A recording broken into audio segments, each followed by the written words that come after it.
कितने बच्चे ऐसे हैं जो अपने मोबाइल फोन को अपने तकिए के पास रख के सोते हैं?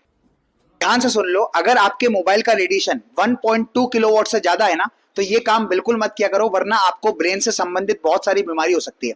और अगर आपका रेडिएशन 1.6 किलोवाट से ज्यादा है, जैसे उस लड़की का 1.79 आ रहा है, तो आप अपना मोबाइल फोन ही तुरंत बदल लो। अब ये रेडिएशन चेक कैसे करते हैं? तो इसके लिए आपको अपना मोबाइल फोन निकालना है और डायल करना है *#07#।